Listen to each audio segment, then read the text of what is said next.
Welcome to the Whitetail Distraction Podcast. My name's Austin, and joining me on my porch is Chuck. What up? What up? What's going on, man? What's new? Just chilling, brother. Yeah? Doing any scouting yet? Little bit. Yeah? A little bit. Yeah, I got out a few times, found some good shit. I'm excited. There you go. Yeah. Gotta get the cameras up, though. Yep. Cameras need to go up. I'm going to get the spotlight out, start spotting, start looking at fields and stuff, and at least getting back into like the feeling of liking deer again. You know, during turkey season, you see deer, and it's just like, get out of here. Go away. We don't want to see you right now. Like, you're going to scare my turkey away. And now they're popping up everywhere, and it's getting exciting, man. There's a lot of headgear coming up, too. Yeah, man. Speaking of deer. Deers? This whole podcast is about deer. Yeah, it is. We're going way back to archery season previously. Pull it out of the archives. Old Joe bags. All the way back to after an exciting rifle season. Yes. Where Joe landed the biggest mountain buck that we've ever killed. Yeah. A great stud buck. Mm-hmm. Pope and Younger. We measured him up. It's a great story, man. Yeah. We had some history with this deer, too. Yeah, man. You know, some family history. Old JP. Yeah, he was after him for a few years, and Joe had to go in there and show him how it's done. Show him how it's done. I like it. He has an old horseshoe up his ass. Yeah. But this story's going to conclude a couple of things for him as well. That is true. Yeah. But it'll be a good episode. I hope you guys enjoy it. Joe is... He tells some good stories. Joe's he is really a good hunter, and, you know, he has some awesome opportunities. It seems like all the time. I mean, the kid... He trips into them somehow. Somehow, man. He's always on every good year. Deer. Every year. And I think you guys will really enjoy this. Hey, I just got back from lunch. Did you finish that report yet? Well, not exactly. Still working on it. I'm not finished just yet. I got a little sidetracked, but I will get them to you first thing this afternoon. It is first thing this afternoon. Well, yeah, I understand that, but I mean, I am working on it. What do you mean that the report isn't finished yet? I'm still in the process of working on it. I've just been a little distracted. Distracted? Our meeting starts in an hour. I can have it. No. What were you doing? Were you listening to another hunting podcast again? I swear, I give the staff in this office the freedom to do whatever they want to do as long as they meet a deadline. That is the first bullet underneath your job description. Pays attention to detail and deadlines. And deadlines with emphasis.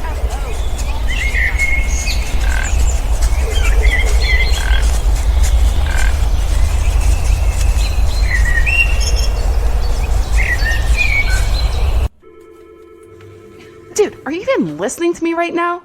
Charles Hedland, how you doing, buddy? I'm good, man. It is raining out, huh? Dude, we had snow on the ground the other day. It was like super cold. Let's cover that. The next day, it was 65 degrees outside. Yeah, let's cover that. I woke up to like 3 inches of snow on the ground, give or take. And literally by noon the next day, there was no snow. You would have never thought it ever did snow. And you could have wore shorts. And you could have been outside in shorts and a t-shirt. Yeah. That was weird. That's Pennsylvania for you. That's Pennsylvania for you, man. It's freaking me out. You know what? They go to say about this layering system. Let's just bring it up, okay? I went with some wool base layers this year. I've been testing them out. I am proud of you for doing wool. Merino, man. Yes, merino wool base layers, 200s, top and bottom. And next year I really want to get into more of a layering system. I can't blame you there. I've been looking at some different companies like Scree and Scree makes nice stuff. Fleet looks cool. Pretty much anything that I see on Chasing Tails or hear on Chasing Tails podcast, I just kind of go look them up. if you're going merino, personally, my honest personal favorite is First Light, but yeah, Black Ovis makes nice stuff too. Well, that's what I have. I have for the price, you can't beat Black Ovis. Yeah, I have Black Ovis. I got them on Camo Fire. Got them for Christmas, tops and bottoms. I mean, they're probably, $60, $70, I think, a garment when you get them on Camo Fire. And it's solid wool. I mean... Just go straight to their website, Black Ovis, man. Yeah, but I think they already got good deals. It was definitely better on Camo Fire, though. You can get really good deals on Camo Fire. Yeah, at that point. Camo Fire's a great site. Honestly, it's phenomenal. I bought a bunch of stuff off there. Yeah, me too. Speaking of which, deals going on right now. It might not be relevant when this comes out. Spy Point micro link camera is on sale for $99 right now. That's a cell cam for $99. That is a great deal. I had Roger Sporting Goods. Since I probably would never do the sale camp thing. Actually, I probably would do that. That's not bad. I made a great deal today. And I didn't send this to you because I'm saving it for tonight. Andrew Weiland, that was on the podcast. He's a good dude. We shot with him. Started a group message between me and him and Anthony Ferletta. Whatever, Andrew. I don't think he has your number. And he was like, hey, guys. And he sent us a link to a website, 4 cameras for $70. They're Simmons 12 megapixel, 1 second trigger speed. It's got like a 50-foot range cameras. Okay. Take 4 AA batteries. I mean, they're little shits. Mm-hmm. For $70, they were on sale at Tractor Supply today, and I went and bought the last one. That's why you didn't tell me, because there was only one left. You didn't want me to buy it. He told me, well, here's what's funny. He sent it to us yesterday, and he was like, yeah, there's like 5 or 6 left. And he got there probably around 6 o'clock, and I was still at work. He was like, I bought them. There's 1 left. And I'm like cussing myself out because I knew I was going to go straight from work, straight to baseball practice. I didn't get home till 9:30 last night. They're closed. So I worked till 2 o'clock today. Was heading home from dropping my car off at the shop, and we needed duck food. So we stopped at Tractor Supply, and I looked all over and I'm like, man, they don't have them. They're not with the other cameras. But I put it up on my phone, get to the register. Hey, do you have this? The lady's like, yeah, we have 1 more. I'm like, you got to be kidding me. She's like, we got 1 left. She pointed me in the right direction, right past the kayaks for some reason. There was other cameras. Trail cams, you know. And there it was. That's awesome, dude. And Good deal. got it. Heck yeah. Good deal. Dude, we're going to be running all kinds of cams next year. I'm only on like 3 of them so far right now because a lot of mine have died. A lot of mine have been stolen. And I'm just running low on cameras. But yeah, well, I need to get back into running cameras a little bit more again. I don't know. I like this past year, though. 100% surprised. I didn't run any cameras this past year. It was kind of nice. I do like that, but now at this point in the season, after the season's over, there's nothing, going on. This is when I really enjoyed pulling those cards and looking at what was there all year. I like the historical data, man. You know what I mean? I played historical data this year off of your camera. Did. Right. Boom. Perfect. And we didn't have... Now, after that happened, the year before that, actually last year, I shot my buck. It wasn't off of really historical data, but we knew that time frame because of historical data. That time frame was good for that area. Correct. I went in, killed my buck. You went into an area this year off of historical data from a trail cam that I put up in August. Solely off of historical data. And literally didn't pick that camera up until February. Yeah. And we saw the natural progression of that area, and we learned a lot, and it worked out because you shot a buck this year. Natural corridor. And it's a really cool thing that we got off the hunting public because that's something they do a lot. Yep. And I like it. I totally agree, man. So I missed it this year, and I know I'll have cameras up next year. Yeah, same. I'll have some up. I'm pumped. I have like 7 now. I dig it. You better run them. Yeah, I know. Technically, you have 2 as well. I'd hate to see your battery budget. Yeah, can anybody tell us out there where we can find good, cheap batteries? I have the Connect, dude. All right, good. Because I need, do you have industrial ones? Probably I have all of the batteries for free. Oh my God, don't say that. I need as many double A's as you can get in my hands. I got you, fam. Thank you. Okay, moving on. We have a guest in the Rack Shack tonight. Which is the best. I love having people in here. It's so much better being able to look at him and talk to him rather than talking to him on the phone. And I like our phone interviews. They're fun. Oh, they're great. I mean, we get to talk to people that you're not going to get to talk to. Right. Right. But in studio, you get to feed off one another. The audio is good. You usually get good guests. The exception is tonight. We didn't get the greatest guest, but we settled. We settled tonight. I'm very happy with our guest. He's been on before. Return guest of the podcast. What's up, Joe? What's up? How you doing, brother? That was my entrance. That was my entrance. I like it. There's the beer opening. That was like some stone cold entrance. That was a soda pop. Chug it now, yeah. He is drinking Orange Crush right now. I'm sure everybody recognizes your voice, Joe. This is my little brother, Joe. He's back. because he did something this year. He did a lot. He did a lot this year. Talk about a busy season. I had probably the least busy season of my life, buck-wise. This dude had the busiest season of his life, buck-wise. Yeah. Yeah. Pretty intense. Yeah, it was. It could have been the best season of my life, and it turned into the worst season of my life, and then it turned into a pretty exceptional season somehow. It was. It was a bumpy road, and I was working a lot. I got a new job, electrical union, and been working 6 days a week. So trying to push it as much as I could, and sometimes just determination, leads to success. I learned over the years, like, I could look at every deer on my wall and come up with a story of that day that I just did not want to be. Not that I didn't want to be in the woods, but it was something drug me into the woods. A determination drug me into the woods. And I could say the same thing about the deer this year. That determination brought me into the woods and led me to success. So, I mean, it says a lot. It really does. I couldn't agree more, man. Honestly, I mean, every time I talk to you, you're like, oh, man, I was hunting, I was out.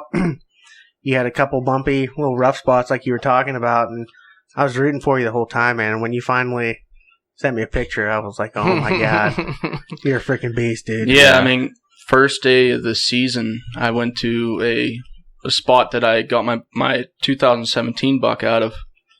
Because I was only able to hunt, like, Saturdays, maybe a Friday here or there. Weekend after warrior. work, yeah. And then rain days. If I had a rain day at work, I was able to go out. So I hunted there, and I had a deer. I had two does, a mom and a baby, come through last light, dead downwind of me. I don't know how they did not smell me. Because I was just coming off of work, I did my thing, I changed all my clothes, the whole way down to my underwear, wiped off with those like scentless wipes, and then sprayed my hair and everything with the scent spray. And either way, they come down dead downwind, and the baby was out in front, and the mother was following behind. So I couldn't make any moves, really, on the baby, because the mother was just, she was just acting real weird, I mean, it was a windy day. Either way. We call them yearlings around here, okay? Yeah. So we're not out here shooting babies. The mother come out on the other side of the tree, and she was facing, like, dead away from me. And it's getting to the point, like, you got to make a move, left, right, something. Because, I need to get something in the freezer, as quick as possible. Like, I can't mess up opportunities, is what I'm saying, because I have very limited hunts, and I tried putting one down through her back, but when I pulled back, I pulled back down, like, towards my feet, When I pulled back, my arrow kind of came, because of gravity, it came off of my... Off your rest. Not that it can actually come off my rest, because my rest is actually enclosed. But either way, it come off, so I kind of gracefully grabbed it so it didn't make noise. And I lifted up my bow, and I don't know, I got a new string this year, and I don't know if the string was pinching it. I noticed later in the season. The string was pinching it in some way that if you were to do that and lift up your bow, it would actually keep your bow off your rest. I know what you're talking about. Yeah, I was going to say, he was pinching it hard enough that it was just picking it up. Yeah. Yeah. So either way, at that angle, it did it. Not at a regular angle, obviously. Gravity took over. Yeah. So when I went to take this 8-yard, dunk on this deer, I shoot. She run to about 35, 40 yards. Stop there, snorting. I'm like, what just happened? My arrow's like sitting crooked in the ground. I missed by like 1.5 feet to the left. I'm like, geez, oh man, dude. So I mean, it started off really rough. And then it just got worse, and it was a rough, probably the worst archery season of my life. I mean, I don't know if you want to get into stories, but either way, it was get into there was what you a want to lot get into, of action.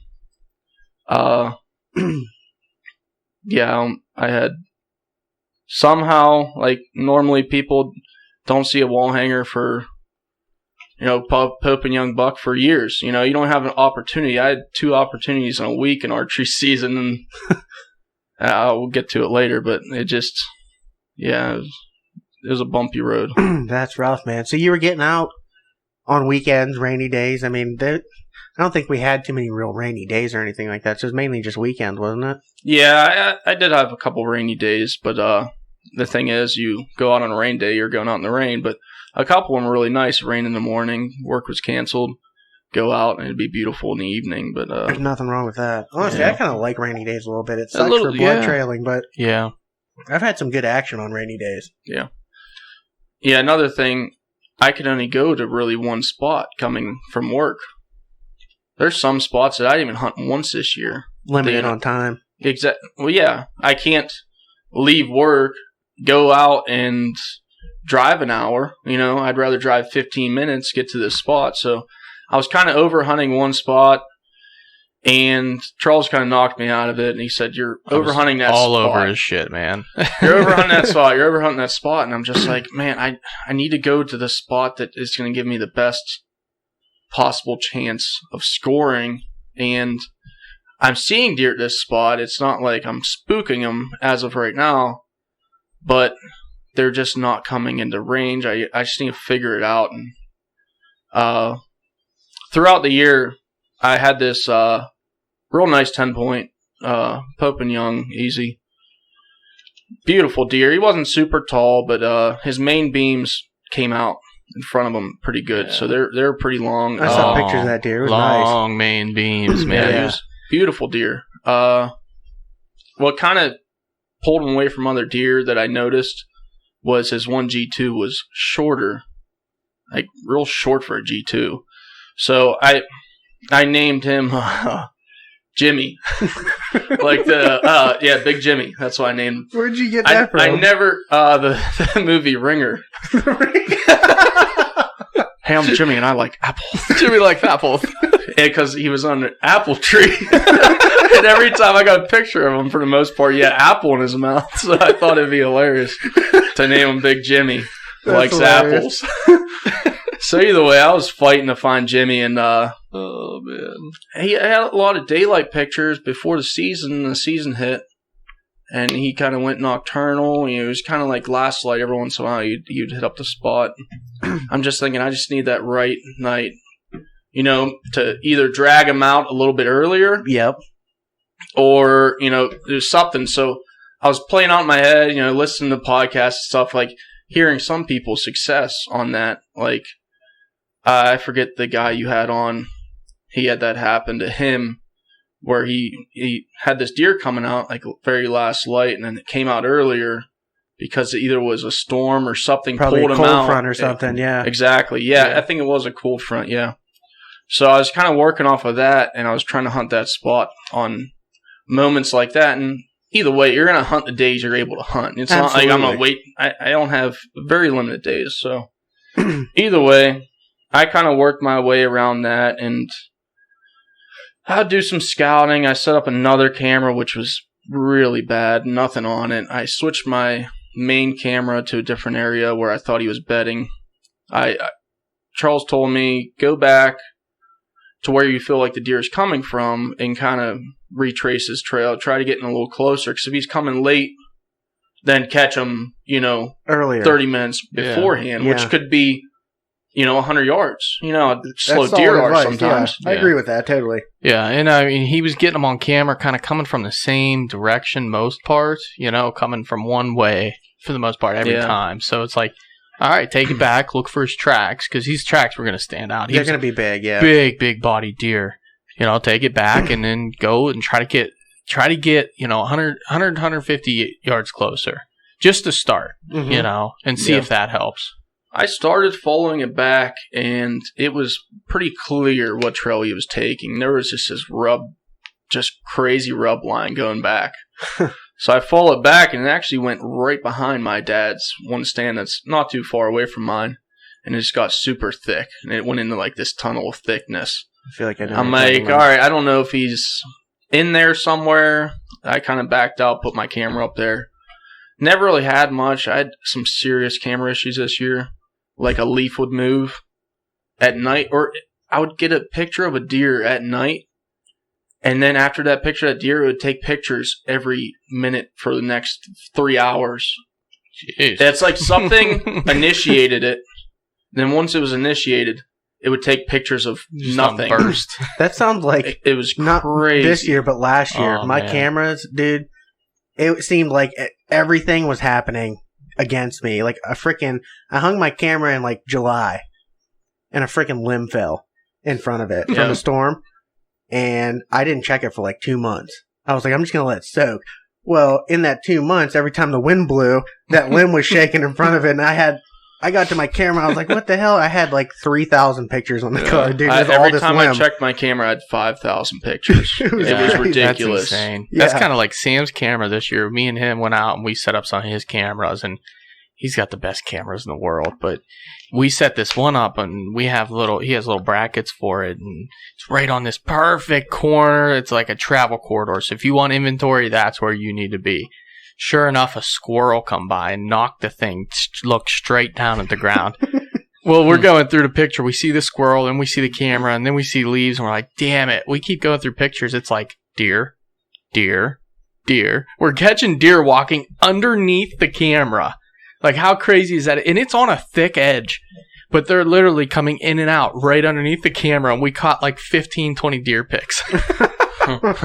That was so cool. But we ended up fixing that camera, and I don't think I ever told you. We got a stud buck on that camera. October 29th or 30th, right when it's always been love hot that time, this man. year. You know, last year, that was that time frame. It was a big, huge buck, 2 a.m, not on the camera ever again. Well, Crazy. that happens, man. Yeah. That happens. So anyways, Joe, what happened? You So- followed him back. I followed him back, and so either way, I set up my camera. Nothing but, a doe here or there and 1,000 pictures of leaves and searching through things. And then, so I pulled my camera out of there, put it back to where it was. And then I wasn't really seeing Jimmy much. It was just more random. And I'm thinking, I must have came in here and screwed this up at some point. And there was another guy hunting the other side of the field. He had blinds set up. He was putting out decoys, something. He was in there, I guess, would be a lot. I don't know. You can't really see the other side of the field. Either way, he was kind of screwing stuff up, or I was. Either way, I knew I had to get out of there, and it was almost the point of like giving up. You were frustrated as hell. Yeah, I mean, it's rough hunting by yourself every time you go hunting. Yeah, especially when you go to the same place all the time. It gets kind of monotonous. That's why I like my mobile setup more and more. Exactly, and Bouncing towards around. the end of the year, I started hitting up some different areas out there and trying different things. And I was pretty much at the point of giving up, you could say. So the one morning, I was walking up the hill to go to my stand, and I took 2 weeks vacation. So I took 2 weeks vacation. It was my last week in PA, and then we were going to go to Ohio. I was going to use a week for Ohio. So I hit up some areas out there. There's a ghost in here. So either way. So I'm walking up. Not either way. Is there a ghost in here or not? I'm trying to play this out correctly. So the day prior, the day prior, 2 days prior, okay? I walk up the hill, I'm walking down, and I'm just scouting, looking for some fresh tracks, anything to give me a better understanding of where these deer are going. And I saw this just crushed rub line, like super big tree, just destroyed in this big line, and some guy had 2 cameras set up on it. So I walked down a hill, whatever, don't think anything of it. They're rubs, that deer could be long gone. There's just no really telling off rubs. So the next morning I went out, fresh snow on the ground. It was snowing as we speak, so it snowed that night. The night prior, I should say. I remember that night, yeah. And I walked out, and I had my head down. I never walked out to this spot in the dark, especially dark and snowy. So as I'm walking out, I have my head down, whatever. I'm just putzing around, and all of a sudden I look up. I'm like, I don't know where I'm at. And it's weird because I've been walking up this hill all year, the same trail all year, and I don't know where I'm at. So I'm like, did I miss something? What's going on? So I started walking out, and we've been hunting the area for a long time, so I figured it out. And I was like, okay, here's where I'm at. I missed the trail. I went left when I should have went up to the right. Either way, as I was walking up that wrong trail, there was fresh tracks, fresh scrapes the whole way up it. This is like sign, right now, like that deer just walked through as I was walking through, and I was walking through. I was a little bit late walking up, and so I'm thinking, man, I've been walking through this area all year, right past this spot, and thinking about, because it's right in this, the guy we have permission, it's almost right in his backyard. Yeah. I'm thinking, it's so nice in here. There's always tracks. I'm thinking, oh, I've been dragging my scent through here for so long, and maybe it's nighttime. I'm trying to play it out of my head. Yeah. Because I just don't have faith in the spot. So I walk up, I do my thing, I hunt, I come back down. So in between that time period, with fresh snow, as I'm coming back down, and I'm right behind this dude's house, getting to my truck almost, and there's fresh tracks here, there's fresh tracks there. I'm thinking these are all daylight deer. If I was sitting here, I would have had deer walking all around me. Oh, man. So I'm like, okay, tomorrow morning, it's going down. I'm coming here. I already picked out the tree. I'm looking at different trees. I'm like, all right, this one's leaned like crazy, but it's going to give me a shot to this trail where the scrape line was. And you taking the climber in? Yeah, in the morning. Yeah. So hunted somewhere different that night, and then the next morning I went in. So sitting there, it was like first light a little bit after. 3 doe come in. All right. They hold up, and they're standing behind this bush about 35 yards. I'm thinking, come on, one of you. One of you.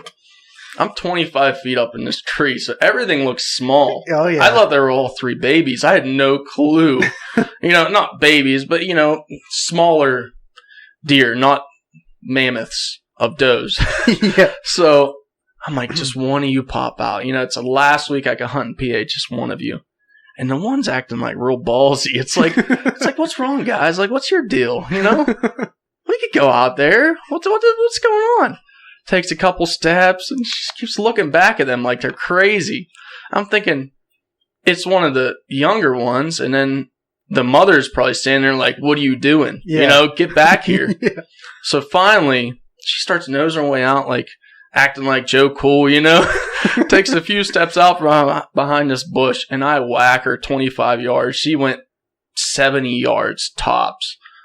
Fell down and crashed. I'm like, yes, finally I scored. Finally I got meat in the freezer. So I'm thinking it's super early. I could go down, field dress this deer, pull it over, a little bit closer to my truck, and later take care of that. I'll get back up in my tree. So I get back up, and at this point, I'm just frozen. It was super cold that day. My feet are just frozen. Yeah, I know. So I'm like, all right, 11 o'clock tops. I'm getting out of here. I can't last any longer. My feet, I feel like I'm going to have to cut off a couple toes when I leave here. So it's like 10:50. I'm like, all right, last chance. Hit a couple grunts. Just sitting there hanging out, doing your thing. You kind of get lost, and, you're just looking around, messing around with your phone, whatever. I hear something behind me, and I'm thinking, oh, it's the homeowner. He's doing something outside. He's always doing something outside. And I look back, I'm like, I don't know. I look back in, I double take, and I'm like, that's a deer. That's a buck. All right. So I'm thinking, this has been a terrible week. I got to make something happen here. I can't mess this up. And now I'm telling this story, I actually forgot about the Ohio I was hunt just that happened say, prior to this. Yeah, we're out of order here because I'm over here doing the research on the dates, and I'm looking at it, I'm thinking, wait a second, this all happened, this whole hunt was on the 13th. Yeah, the Ohio hunt was the 10th. Yeah. But go ahead, you can finish this one, and then we'll go back. Turns out, I threw up the binocs on him. I'm like, man, like I said, everything looks a lot smaller when you're 25 feet up in a tree. And Agreed. It's weird because I never really noticed that until now. I'm like, that's a pretty respectable buck. You know, I'm gonna take him. Now, with how this season's been, I'm gonna take him. And I kind of looked, and I'm like, is that Jimmy? Is that You know, like it flashed in my head for a second. Is that Jimmy? Is that my buddy Jimmy? I'm like, over I don't there? know, man. His body's so small. Well, it was like towards the middle endish of the rut. I don't know. And that could, make their body smaller. So maybe that is possible, or it's just because I'm up in a tree and everything looks way smaller. Either way, he come in perfect, quartered towards me just a bit, goes behind this tree. I pull back. I'm going to have a 12-yard shot at this deer.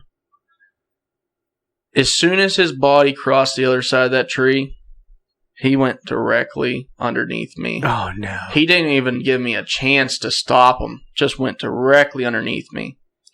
So now I'm like, I can't let down. It's so quiet out this morning. He's going to hear me. Yeah. It's just crisp out this morning. So he starts walking right underneath me, taking his good old time, heads directly away from me. And this is when I noticed my string actually does grab. I noticed that in daylight, And I'm thinking, I cannot have another shot after he passes this area. It's either right now, facing directly away from me, aim for the heart, aim for something. I'm trying to visualize the vitals as I always do. Mm-hmm. And I'm thinking I could pass one through there and destroy this deer. Never took that shot before, but I'm thinking this is the only chance I have with this deer. I have to take it. I have to make it work.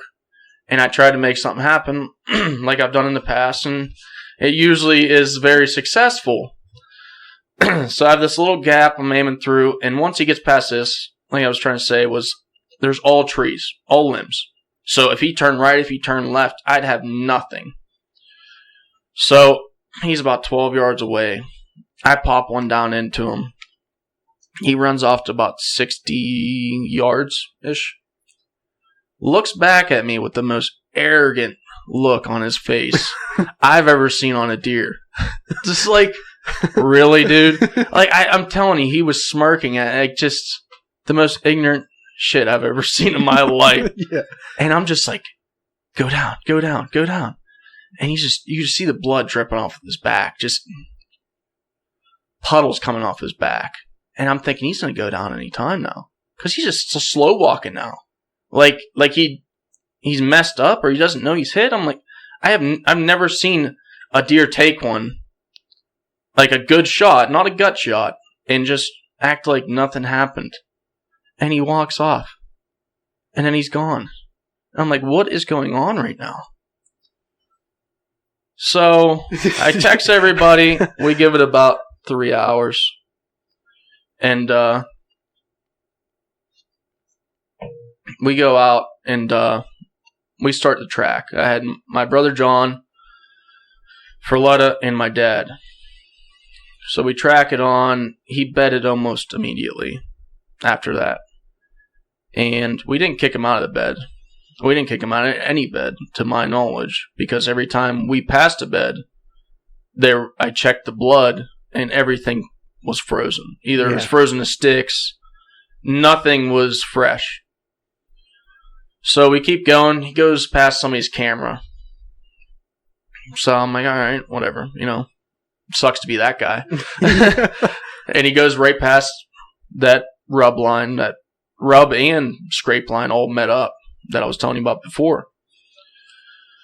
Goes down, probably bedded about 6 times, roughly. Ooh. Yeah.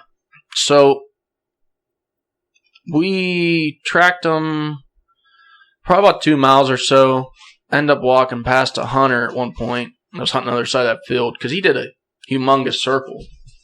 He was circling right around from where Jimmy was coming from. Yeah. On my camera pictures earlier that year. And I'm starting to think even more and more, this is that deer, So we passed this hunter, pretty much walked underneath this hunter.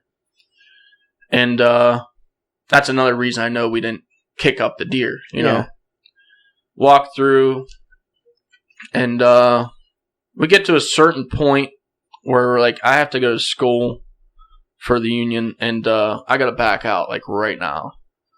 So we back out, and we walked out a different way. My dad already backed out earlier. He picked us up. He drops us off by our the landowner's road. Yeah. Right at his drive, the beginning of his drive. Me and Philetta get out. We're like, all right, let's go grab that deer. We'll throw it in the back, grab the doe, and we'll go throw it in the back of the truck real quick so I can run to school. And grab the deer, toss it up in there. We get it like halfway in. I look up and I see the homeowner walking down with a flashlight. I'm like, oh, cool. Like, he's never really come out to see our deer before. We've been hunting here for 20 years. This is kind of, it's a cool thing. You like to share that with them. Yeah. And I'm like, oh, how's it going, Mr. So-and-so? I'm not giving out names. Yeah. And no response. I'm thinking, he's a little hard of hearing. Old guy. It's late at this point, though, too, right? So you guys have been tracking for a while. It's not that late because school starts at 6:30, so it's okay, probably so around 5 something, but it is dark. Yeah, it's dark by then. And so I said it again. I'm like, hey, how's it going, Mr. So-and-so? And no response again. And he's coming around the corner of these bushes at this point, and I look, and he has a flashlight out, and I see him fumbling something around, and it looks exactly like a pistol. And I'm like, Jesus Christ. We back up. We're like, whoa, whoa, whoa. We're yelling. I'm like, whoa, we've been hunting for 20 years. What's going on right now? Oh, no. I'm like, dude, like, what's going on? We're backing up, and I'm yelling. I'm just yelling at him. We've been hunting for 20 years. I'm calling him by name. I'm trying to just get something to him. I'm screaming at this point, thinking he can't hear me, or maybe he has dementia or something. I don't know what's going on. I am terrified. Yeah. I don't want shot. Yeah. And I'm not going to confront an old man in the dark and try to, bringing up family history on why we're hunting his land. And I've been there all day. My car's been parked in his drive. My truck's been parked in his drive all day. I actually walked past him going in and out of the woods in between, the hunts. Oh, yeah. And he knew I was there, okay? Yeah. So I'm like, what is going on right now? So Ferletta takes off. His car was parked by the road. His truck was parked by the road. He takes off, and I'm just standing there looking like, he just ditched me, man. I'm sitting here. Yeah. I got an old man with a pistol just wandering around by my truck. The deer's hanging halfway out of the truck with his tongue hanging out. Like, did we come here to steal your deer? Did we come here to steal a deer from your woods and shove it in the back of my truck real quick? So it's pretty obvious what we were doing. And he didn't understand that, but apparently he did. So I took off towards Ferletta. I called him. I'm like, what are you doing? He said, I'll swing it around for you. And we jump in. So I call my dad. I'm like, you need to get his, you need to call his house or whatever and talk to him because that was messed up. Like, I don't know what's going on. I locked my truck, but there's a deer hanging out of the back of it. Tailgate's wide open. My deer cart's sitting there like, what the hell? So he ended up contacting him, and it was just a big misunderstanding. The way it all turned out was he lives in the middle of, not nowhere, but he lives pretty much in the woods. Pretty close. And he saw a truck stop at the beginning of his drive, and people got out with flashlights. Very understandable. Yeah. On how that was That makes sense. misunderstood. I had So many apparently thoughts when in he my was mind. trying to confront us and going around my truck, he must have saw the deer or just my vehicle alone and known that, oh, you're the hunters that, hunt my property every year and send me Christmas cards. So either way, me and Charles, we ended up, after school, we went back out around, 10:30, 11-ish, got out there. Yeah, it was later. We probably didn't get out there till at least 10:30, I would say. Once we climbed the hill, we probably didn't get up in there and start tracking till 11. I would think. Something like that. I'd say around there. Pretty So close. the blood trail, if you don't remember, it was pretty decent for the most part. And then once we got past about mile marker 2-ish, it started dwindling. the more he but we bedded, the still had less snow on the got. ground. So We had snow on the ground, so we were going for tracks. you know, we were okay. We were following tracks, but then he went into this south-facing sloped hill that was real thick and gnarly, and there was not as much snow on that hillside. Yeah. And there was one point we lost the track for a while, and we took what looked like trail, and there was no trails. I mean, it was literally the side of a very, very steep hill, and it was very gnarly. So finally we figured out where he did. He went down the hill, and he kind of doubled back slightly at a tight, real sharp right turn. And when where he turned, there was a stump there. So we didn't see his tracks because it's nighttime. When we got flashlights, we're just following it down the hill. And we lost it in forever and ever. And the next thing you know, I'm looking and I'm really breaking down that last spot of blood because we'll do that a lot. When it's just the two of us, with snow on the ground, it's a lot easier to kind of mark that last spot. I totally agree. You can kick up a big spot in the snow, and make a big mark, and okay, this is last spot. We use toilet paper too, but apparently I was using an excessive amount of toilet paper on this tracking job, and it went way too long, and I ran out of toilet paper. So, well, that area that we did that, we were in that area for quite a bit of time trying to figure that out. We were in there a long while. Like you said, all the leaves were not kicked up, but there's the way that hillside was with the it cover. looked like everything was turned over. And plus, And it was there's a lot of turnover south-facing, stuff. so it had sun on it the whole day. So, that probably melted a little bit of that snow, too. Possibly. And I finally just shoved my head, I peeked my head out around this stump, and sure enough, right there in front of the whole time, right beside us. Blood But it was, everywhere, but it was raised up, and it was like a flat spot, so it wasn't on our eye level. We had to kind of peek over. There was a bloody bed right there. He literally, on this hillside, it was just a flat spot from all the erosion coming down and building up against that stump. Yeah. That was one of his beds, man. That's crazy. And we got back on it, and we tracked it. Yeah, it got to the point where we're just following tracks at this point. Yeah. We're like, Little this is speck. these are smaller tracks. These are bigger tracks. Has to be it. Stay on this one, and then I would stay on some other ones. I would take random tracks that might not even. We had no thought that it would be him, but it was just one of them things. You stay on this, I'll stay on this. Yeah. Once you find a little speck of blood, which that's what it got down to. Yeah. Turn back into each other, and then we did that for quite a bit of time, and then. He was making I noticed he was making a humongous circle to back where I shot him at. And we probably tracked him for a total of 3 miles. It turned into a spot of, we'd follow the tracks for about 100 yards, and then boom, little teeny speck, like the teeniest of specks. Like a if it wasn't shard, snow, almost. you would not even see it. Yeah. And then, more tracking, and then teeny little speck, and then maybe a little bit on a branch, and then it got really difficult because he started going into some high traffic areas, and I think he was still nosing and pushing doe around, to be honest, because he was right on some other fresh tracks, and they were just in little areas, and he was running zigzags all through them, and it got complicated because when you got snow now, it's pretty well frozen, but it had a little bit melt, but then it froze again because it's the middle of the night. Yeah. And the tracks aren't as fresh as they were 8 hours ago even. And there's maybe 8 different deer in one area. They're feeding there. They're mingling around, and it took us a while, but we're pretty damn good trackers. I'll be agree. honest. No, you guys are my go-to when I really need freaking help.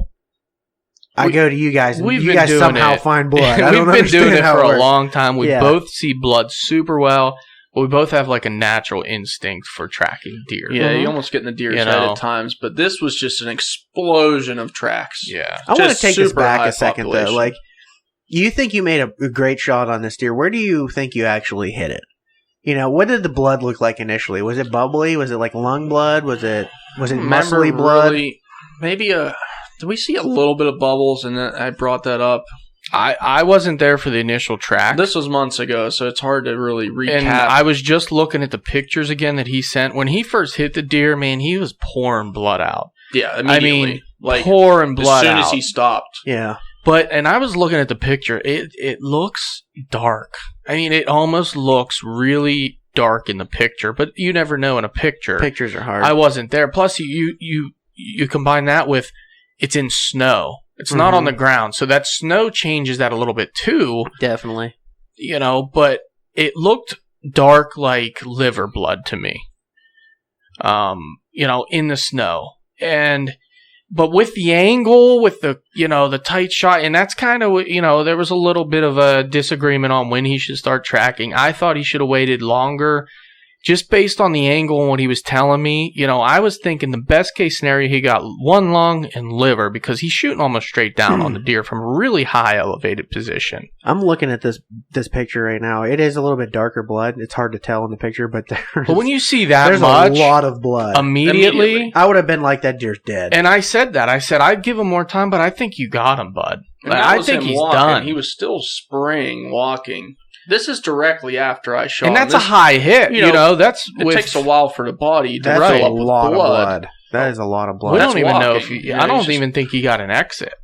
And I said, I kind of was telling him, we'll check and see, if the blood is like between his footprints, like directly between his footprints, then most likely, you got to pass down his through, body right, or something. and it's pouring out the bottom of them, or otherwise it's just coming out the top and spraying outside. The thing is, when we started that track, it was more of what I was looking at on that picture I just showed you of the right now blood. Yeah, it's not like we started track, went in and, we're 20 minutes into the track and we're like, all right, let's back out. We didn't find the deer yet. It was one of the things. Like, the blood was pretty consistently pretty good. Yeah.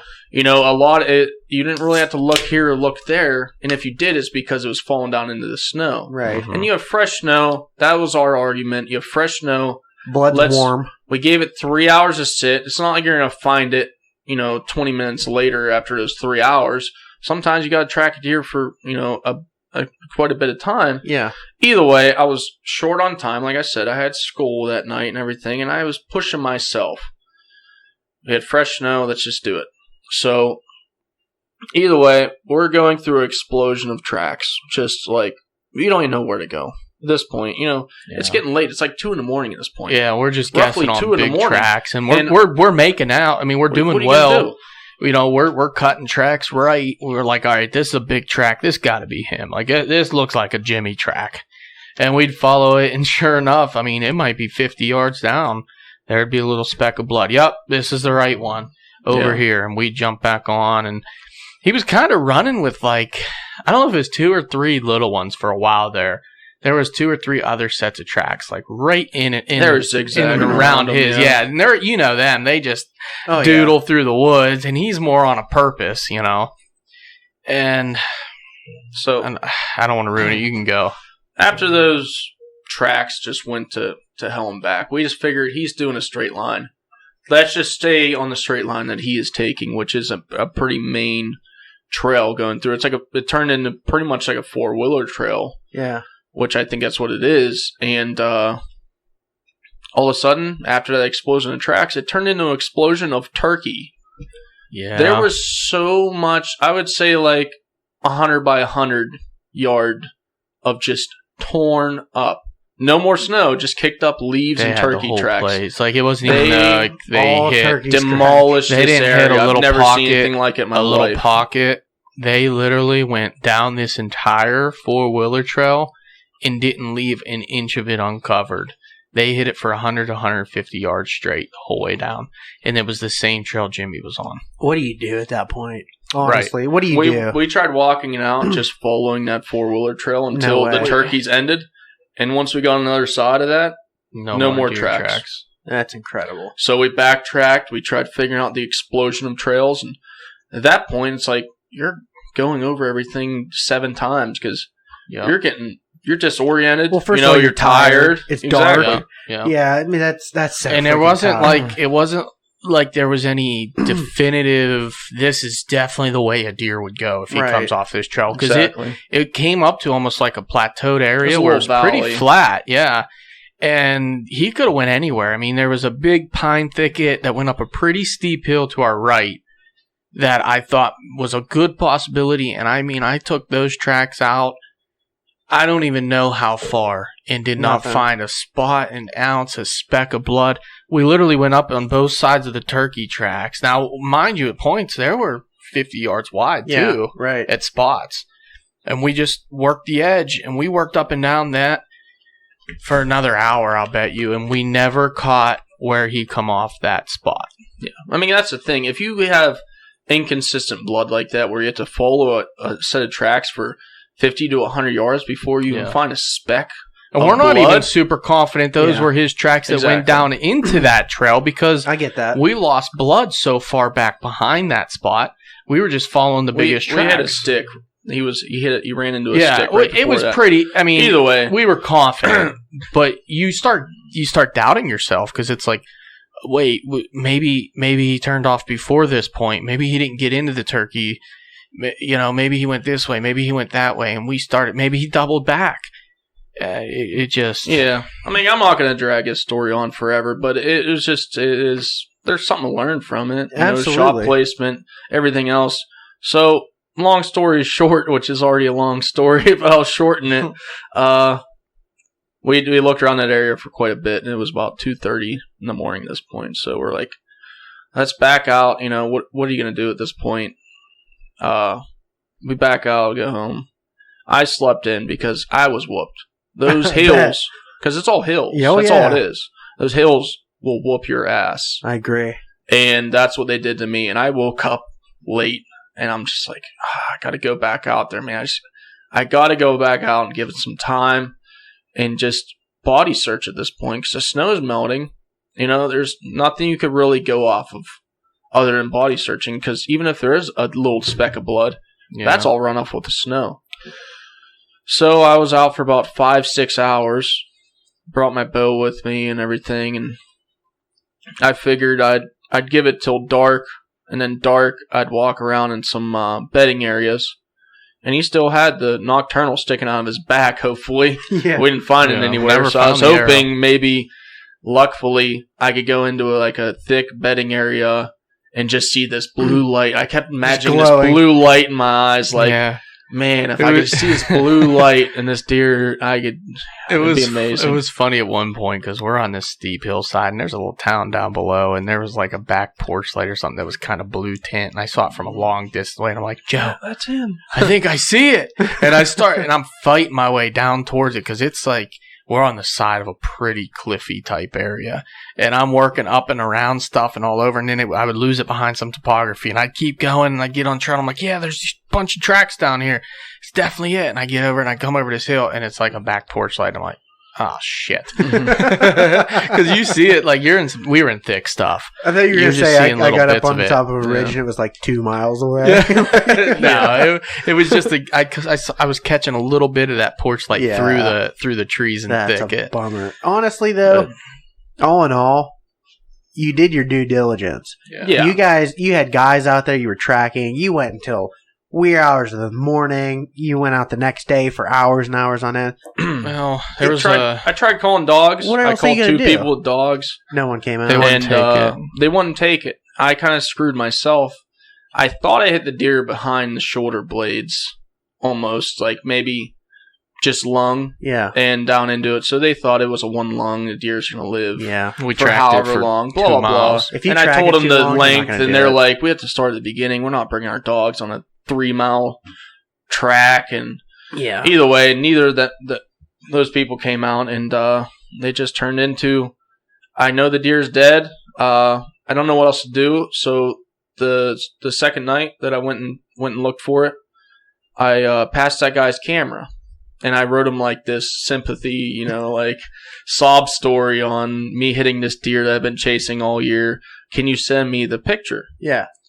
So it was weeks, if not a month later, this random person texted me one day with the picture, and it was a beautiful picture. Yeah. And I'm like, that's Jimmy. That was him, Yeah. And it was a great picture, and I could actually see the arrow. Yeah, I saw that picture. And it was pretty cool, because now I'm thinking, hell, if I would have known, because it looks like I hit gut. So I know that deer's pretty much dead. Yeah. And I wish I could have had that for the people, that were running the dogs, because I'm sure they would have probably took that. They might have taken it the next day. Yeah, gut hits are good for the dogs, man. They can follow that scent. I mean, that deer right there. Yep.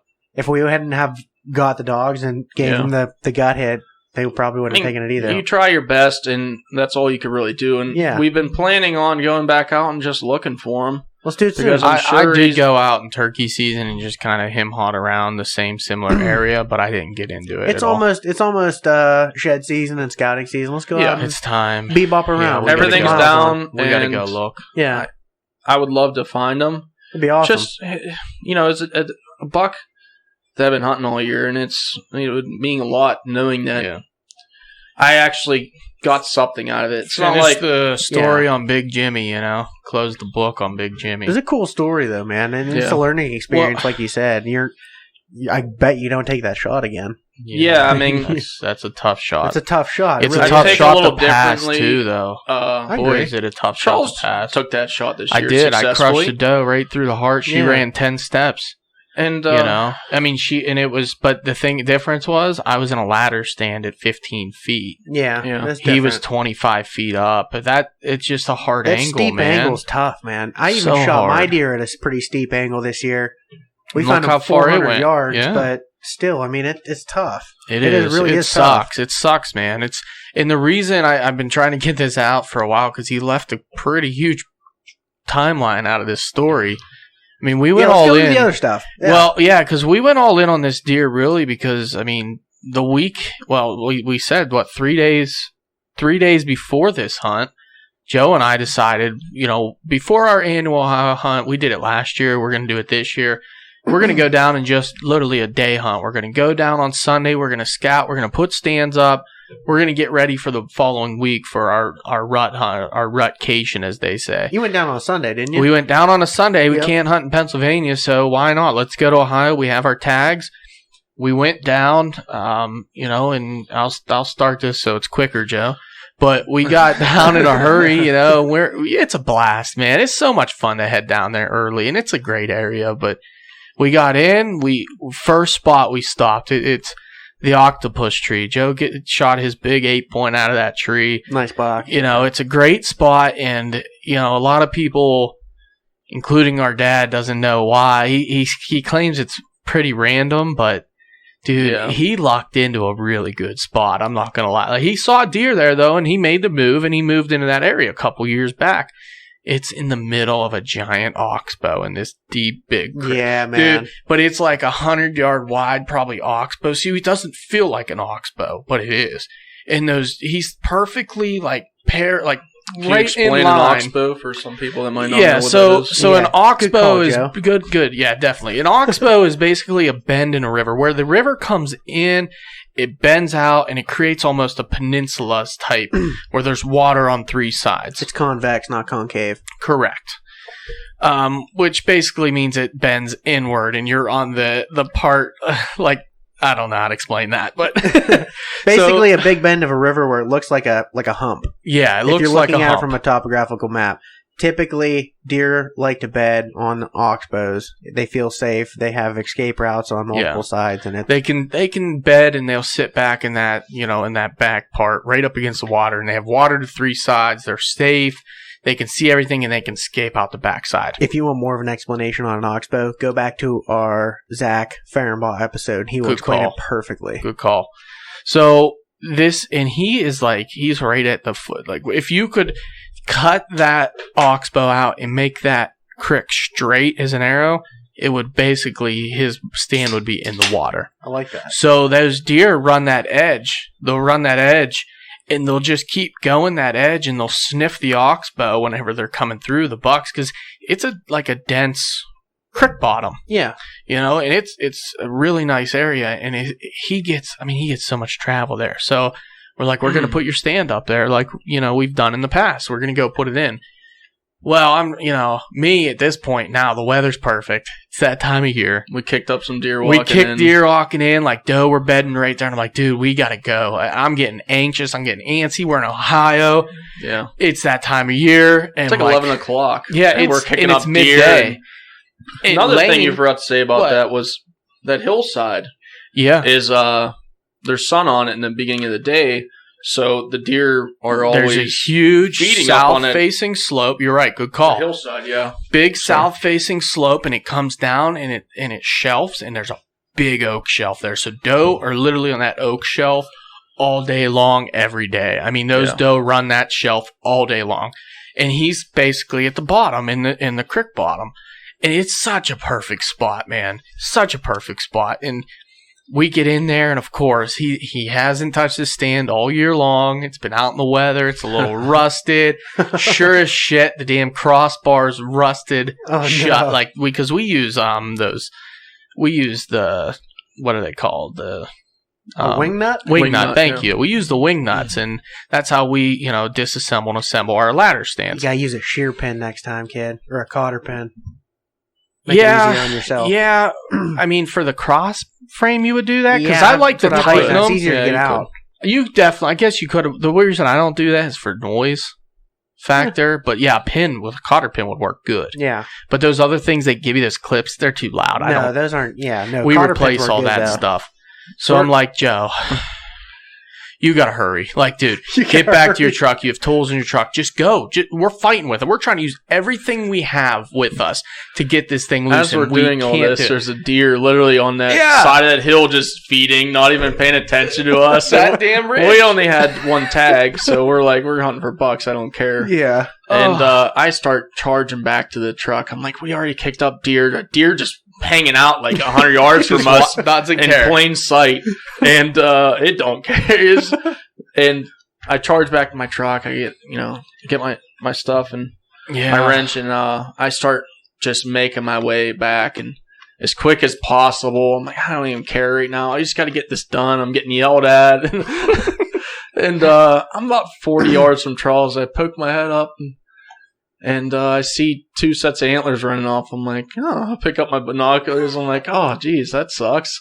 I get up to him. Apparently, there was a small buck coming in. He started trying to film it.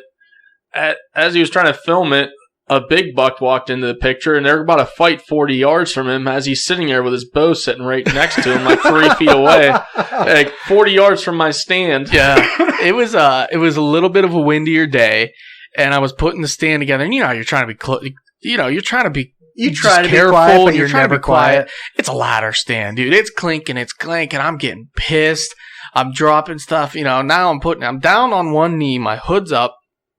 I'm literally putting the stand together. I'm putting the sticks together, or the steps together. And, I'm making some noise, and I got my hood up, so I didn't even notice. And in my mind, I don't know what told me, like, you should probably look up at this point, because my head's been down for a while. It's that weird sixth sense, dude. Yeah, and that deer was up on the hillside. Just look around for a second. Take a second. And I pick up my head, and sure as shit, there's a buck walking across my face at 40 yards. I am in the absolute wide open. It doesn't get more open where I'm at right now. And I'm down on a knee, and I have these ladder stand pieces on the ground, and I'm looking, I'm like, oh my gosh, pull my phone out and I start recording them. And as I'm swinging, I'm trying to find them. I'm zoomed out and I finally find them. And in my phone, I see another buck coming this way. And I'm like, oh shit. This all happened in 4 seconds video I have of it. And I see this other buck and they're squaring off. They're starting to get big. He's posturing on the little one. And I don't know if the little one wanted anything to do with him, but the big one was like, dude, you got to get out. I don't know if they heard me because it was windy and they just heard noise from a distance and they both came into one spot. Dude, they're at like 35 yards. And the big buck is coming out of that oxbow. Bo's just laying on the ground. Bo's laying on the ground 3 yards away. Probably 3 yards away.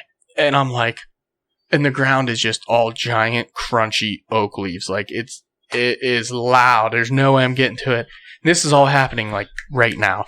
And I look at the deer and I look back and I see my bow. And in my mind, I'm like racing. I'm grabbing my rangefinder. I'm looking for the opportunity. I'm going to wait for them to start fighting. And I'm going to crawl over, grab my bow, because I'll have an opportunity at that point. That's my only chance. And I'm thinking and everything's racing. And all of a sudden I look back and that big buck just picks his head up, totally alert, and stares right into my soul. So I thought. And I'm like, he got me. I'm done. And he literally doesn't give me a second, turns, takes off. The little one has no clue because his back's turned to us. Well, that big one saw Joey. barreling in. He's gone. That Like little a one. jabroni. Yeah, the little one's still hanging out. So leafy. It's just crunch. Dude, you could hear him from a mile, but I had no clue. Like, and it did register. Like in this all happened in, I bet you, 30 seconds. Yeah. It did register to me. Call Joe. I don't have time. I'm telling myself I don't have time. It'll be fine. He's good. He'll see him if anything. Yeah, no. So, Deer runs off, snorts at us. Either way, we set up a stand. I'm like, dude, I brought 2 stands up. I want to set another one up in this area. You thought I was mad before that. He's losing his mind, all right? I'm like, dude, we came up here for this exact reason, to set up ladders, and you're kind of screwing me over right now. I don't want to bring up the extra weight. So we run over, we set up a ladder super quick, and we literally didn't even get out of the parking lot. We just changed in the parking lot. I went back into my octopus stand and sitting there a couple hours, and I saw something come down from that hillside, and I didn't see it anymore. So I'm like, all right, well, pulling with the binocs, nothing. Like, where'd that deer go? It just disappeared.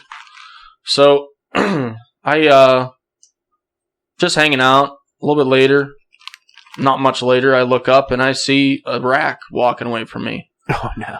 In that same area. I'm like, oh man, it's that buck that Charles saw. You know, he's not going to come back over here.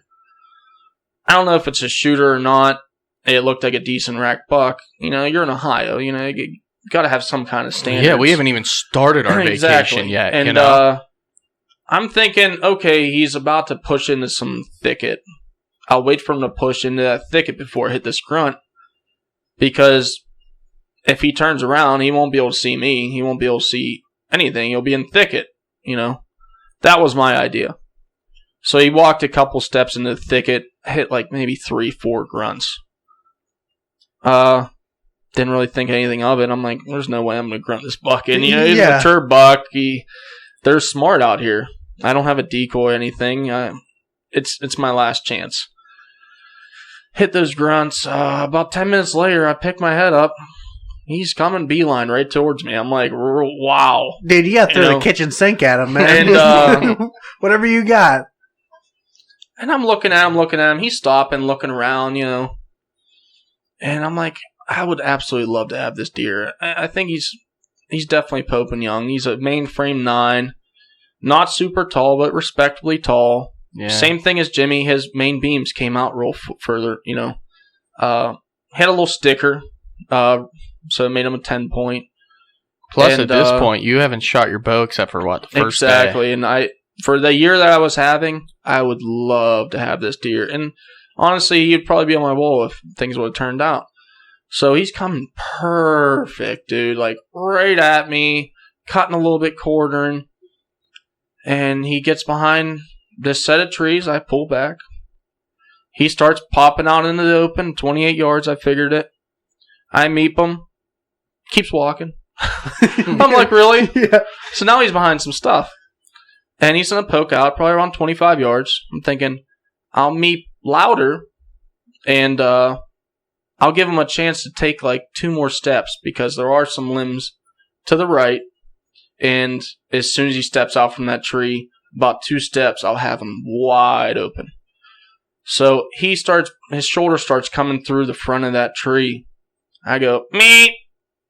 That was loud. Dude, it was loud. And he stops on a dime. You figure he'd take another step or something before he did. On a dime. He probably, because like I said, it was windy. He probably didn't hear him the first time. Yeah, I guarantee he didn't. You know, he was on a moving pretty mission. good. He was on a mission. Yeah, he's walking through crunchy leaves. He's making noise.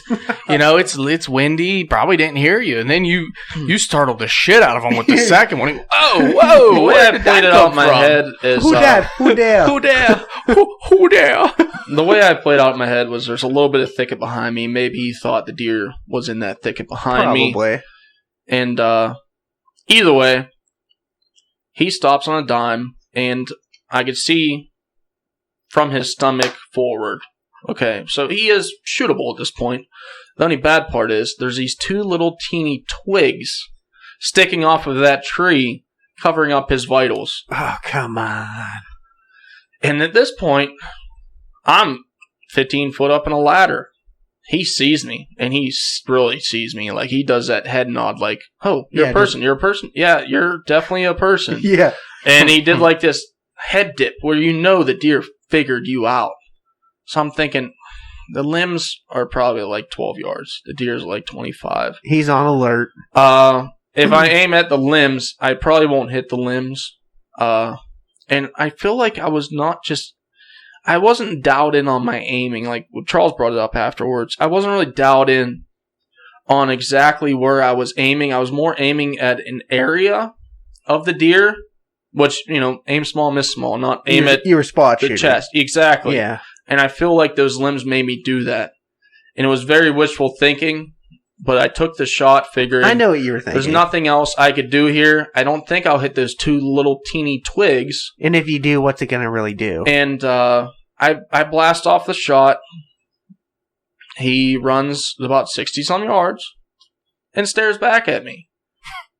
Did he give you a look like Big Jimmy He did did? not. Well, see, give Jimmy me the didn't look. exist yet. Oh, yeah, This Jimmy didn't exist. My technically- bad. yes, this this is is before. This Yeah. technically happened before. So I'm like, I missed him. I can't even see my arrow because it's behind the tree that he came out from behind. And I kind of look to the side and I can see my arrow and it's sitting. It didn't penetrate the ground. It's sitting like sideways. Like it made a pass through and just laid on the ground. But Yeah, sideways. I know what you mean. Yeah. So I'm thinking, I hit one of those limbs. Absolutely, I hit one of those limbs. And I still think I hit one of those limbs. I hit something. Because not only did those limbs exist, which I don't think I hit those, but there were some out of my sight.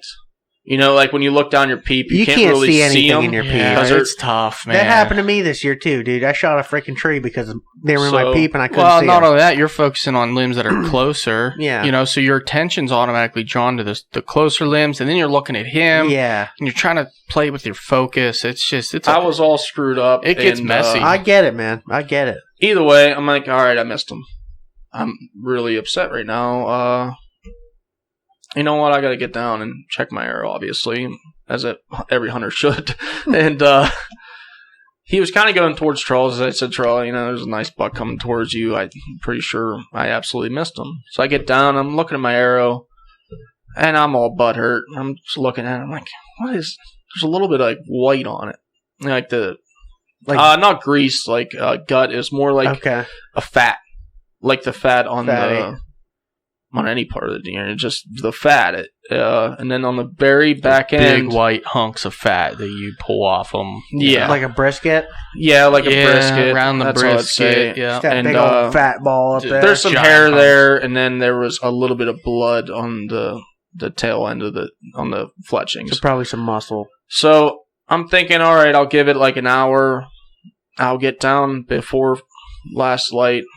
Try initially finding blood because we're going to track this deer. There's no thought about it. We're going to track this deer. I've seen crazier things happen. So I get down early. I'm thinking I got to find initial blood, get as far as we can. We're 2 hours away from home. We got to try finding this deer, or at least starting to track. Absolutely. Yeah. And we're going home tonight. And we're going home. Charles had to work. Yeah, I had So- to work on Monday. I track it a bit. He ends up coming down once hunting was over for him. He helps me track it. It was probably about 300 yards of, I won't even say decent blood, and then it just turned into nothing, speck, nothing. And then it was like we're tracking tree limbs, We were straight Navajo at this point. At this point, our flashlights are junk. Yeah. And we had no chance. So I'm thinking, just to make sure I didn't hit like low gut, which I didn't think I did, I'll call a blood tracking dog out here, guy that runs the dogs out here, and I'll just see if he could come down or what he thinks about it more. Because we had I our like their thoughts, input. but They those have people, solid input. they have some great, they see ideas, a lot. and they Yeah. have great knowledge. They do. So we called him, and he pretty much said the same thing. We were kind of narrating in our heads that we probably hit low brisket, Low and that's what it brisket, yeah. was. And I was thinking, okay, I deflected a limb, I hit low brisket. That's what happened. That deer's alive. I'm not going to worry about it, and I'm not going to spend 2 hours driving back up here the next day to look for this deer that's alive. Yeah. There was nothing that showed us that deer could have even possibly been dead. Right. The arrow wasn't showing it, the blood wasn't showing it, so that happened, and then the Jimmy thing happened, which made the Jimmy thing so much worse. Like, Dude. I was not sleeping Yeah. at night after both of those days. It was Yeah, when you have that happen to you twice in 3 days, man. I remember getting the text on that first one too, that Ohio Yeah. deer, and I got the Sick to first my text. I stomach. was like, I think it said Joey hit a big buck, and I was like, "Let's go! This is gonna be the greatest season ever." Because Mhm. it was after I shot my buck. November 10th. Yeah, that would have been the second buck on the board. Yeah. I was like, "This is gonna be awesome. Charles is gonna get it done in Ohio. Yeah. Like everything's gonna happen." Like, and it just Crumbled. It crumbled beneath me. I think I went to bed. And I woke up the next morning and I had a slew of texts. And it was like, we couldn't find him. And I was It was like, a oh late- no. Another late night. And then the Jimmy thing happened. And I was like, oh my God. Dude, I felt for you. I felt freaking terrible for you. Like, I was sick to my stomach about that kind of stuff because that's happened to me before. Yeah. It's happened to me and, like, I feel sick about it. It's never happened to me on a buck. I Knock on wood. have lost But 2 bucks in the those- same season and within a week of one another as well. Last year, it seemed like I couldn't kill a deer. Yeah.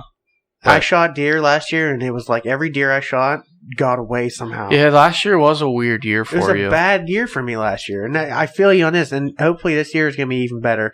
Fix that string kink, and Yeah, that's weird. Yeah, I'm fix that I'm and- gonna get a new bow. I'm almost thinking instead of it might even been like they tied your D loop too tight. too tight, Yeah. and and it was pinching your knock. It almost had to be. Yeah, you know. the only thing that affected was that deal I missed first day. But Yeah. yeah, it was a rough season, and after all that, I was literally losing sleep at night. I could not stop thinking about it all day.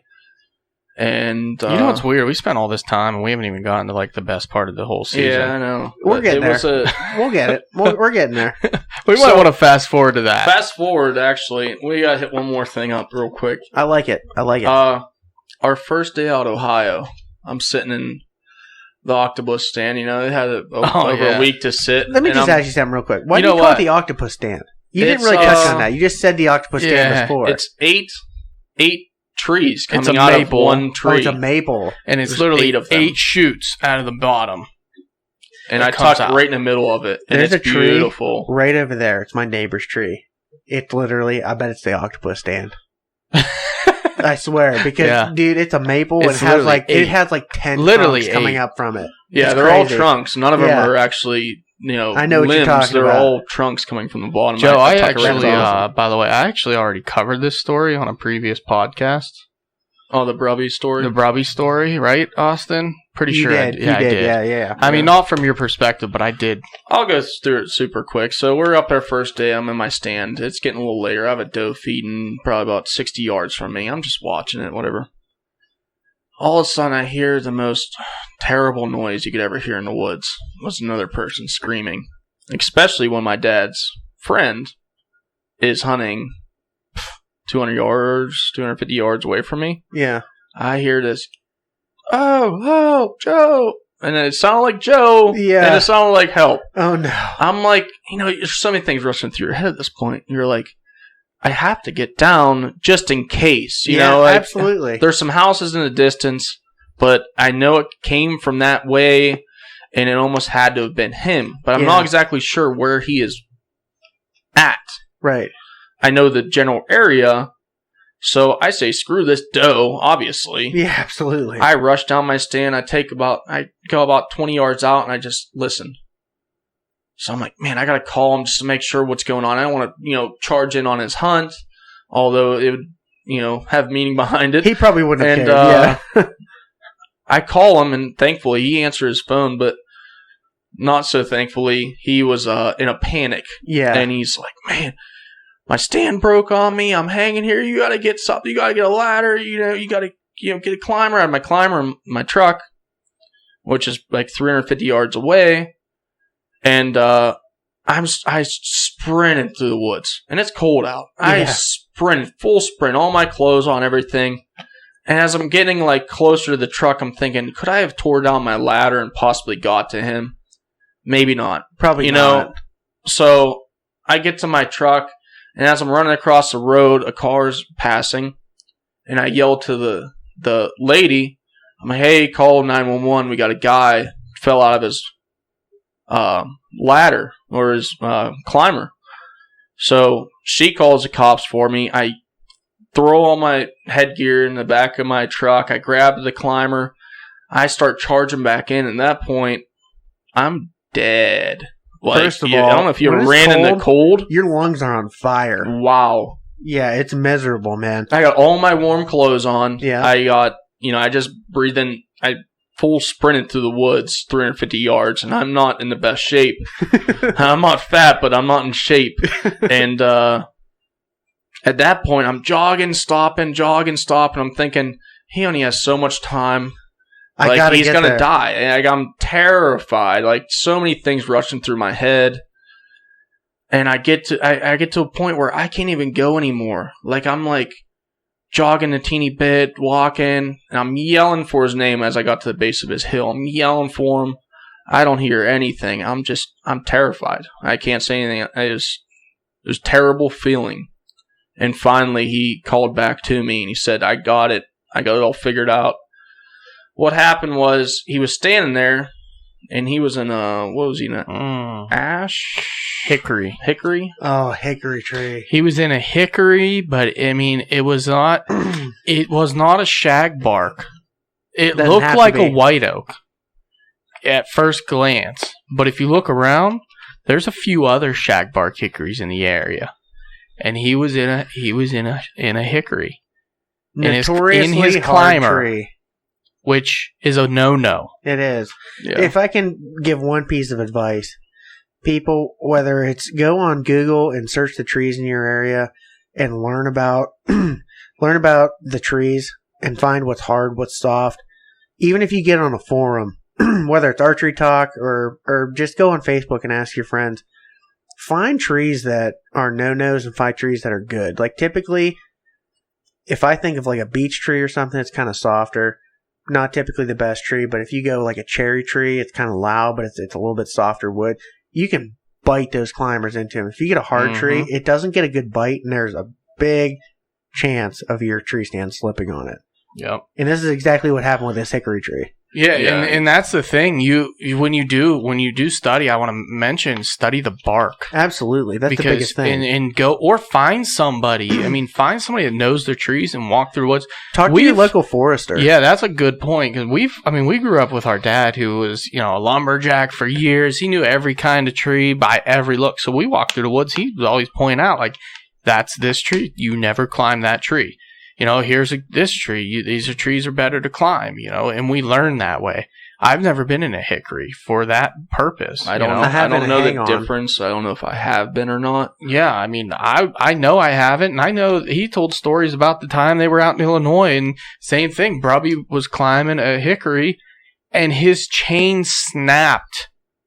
His tree stand kicked, and when it grabbed, the chain actually snapped because of a slide. It basically slid, and when he finally regained, it snapped his. There's a lot of force in that. It's insane how bad a hickory can be for you. And what's weird, and like I mentioned, he was just standing there. He was just standing there on his bottom platform, but he thinks his feet were close to the tree. And when his feet were close up to the edge of the tree, so he wasn't really getting that leverage push that you really do need. And I think that's somebody that's been hunting for a long time too. So mistakes do happen, like common mistake. But he knows they all could the trees. cost you your life. Complacency, man. Exactly. Complacency kills. Yeah, that's it was a scary moment. Scary moment, but it is scary. And it was I'm a super crazy glad week. that he's all right. It was a really crazy week after, and that just added on to it. I'm proud of you, buddy. I'm proud of you for getting down and doing that. Yeah, he definitely. I found his buck, by the way. No, you did. I did find it. Yeah, it's crazy. We're getting closer on time, and I'm this episode it'll cut down a little bit, but I want to get into the good part of your season real quick because it turned out phenomenally. I was carrying the weight of this team for a while. Hey! And then you took the weight right off my shoulders, brother. Yep. That's good. Yeah, so gun season hit. Charles, I love you. I'm sorry. And it wasn't the best. Whatever. My luck was still very terrible at that point. I went out first day. Everybody saw or shot at a deer first day. And they were just eluding me. And I'm just thinking I did something wrong. I don't know. The deer gods are cursing me. I don't know what is going on this year. Up until this point, you've been like a stone cold freaking killer. Exactly. The past 2 years, I mean, last year I got 6 doe, 1 in Ohio and then 5 in PA. We get a lot of doe tags. But either way, last year was the same thing, man. Just misses, just bullshit. Just, it falls into the category of shit happens. Yeah. And in archery season, shit does happen. And I was lucky for a lot of years. And I didn't feel this before, and now it weighs on you. I feel and you, you bring man. it into the next season. And I had a 3-year gap where I wasn't killing hardly anything. Yeah. Man. It's terrible. It hurts your feelings.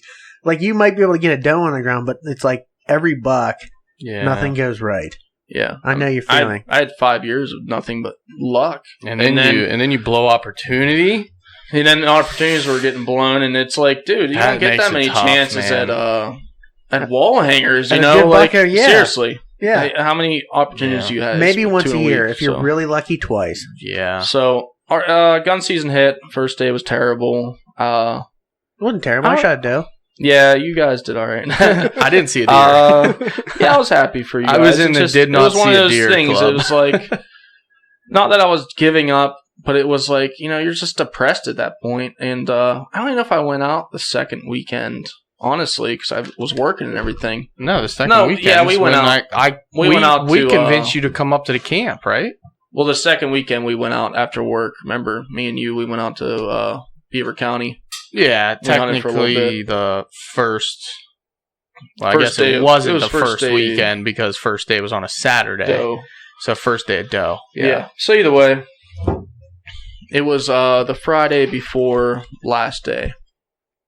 And I kind of had in my mind, obviously I'm going to go out. All right. But it's raining. So where I live, it's raining. And up the mountains, it's snowing. So I'm thinking, if I could go up the mountains, I could get snow. And if I stay here, I'm going to be hunting in the rain. It's going to suck. Yeah. So I think McCoy called me, and I got him to talk to my girlfriend and talk her into letting me go up there. Not that I need her permission, but you know how women are. You kind of need their permission so you don't get yelled at for 3 months. So we worked out a deal. I give her a couple back rubs, make up for it. And either way, I was leaving school Friday. I was all packed up, ready to go. I left straight from school, and I headed right to the mountains. And that's about a over 2 hour drive. Either way, like I said before, determination brings success. And that was one of those moments where the whole way up there, I'm just thinking, man, just turn around. Like, you're tired. You woke up at 4 something this morning. Saturday work was canceled, so I had that all clear. And I really pushed myself to get the whole way up there. And the only reason I went up there is because my brother John, he was chasing after this buck that we had a history with, and we've been seeing it every year. One of us has seen a nice buck in this area every year, and we just kind of named it the same buck, And he had 2 nice bucks in that area this year in archery season. Didn't have a full opportunity on the big one. Let the smaller one, which he said was a 130 class, go. He's so full of shit. Yeah, so he let that one go to try to killing the bigger one, and we all gave him hell about that. But either way, that's the only thing that really pulled me up there. Yeah, is that these bucks are up there, and I just love hunting up there. And it's a camaraderie thing too. You get to be around with the boys and do some hunting. So I get up there, next morning we wake up and it's raining. I'm like, oh, well, this is my season. This is pretty much my season summed up. So we're thinking, all right, well, I was with McCoy and Johnny, my brother, and I'm like, well, let me show you this one area. We'll just drive over. Do some road scouting and in the rain. I'll show you this area that we saw some bucks in first day, me, Charles, and Sam. So we drive over there. As we're driving over there, it starts snowing. We're like, man, well, let's get back here and let's put some feet on the ground, And we get back in there and we walked around a little bit, just snuck around and nothing. So we went back. We're like, all right, well, it's getting around I wish I remember the times, around 11 or so. Let's get out in the woods. It's like 11:30, 12 now. And we're like, all right, McCoy, you take my truck, drop me off. I'll walk through this thicket to get to the back to where this pine forest is. You drive around, drop off Johnny on the opposite side. He'll meet me. We'll kind of push towards each other. And then you drive around to the back end of our secondary push, and you just hang out there. It's a nice spot. It's a great spot.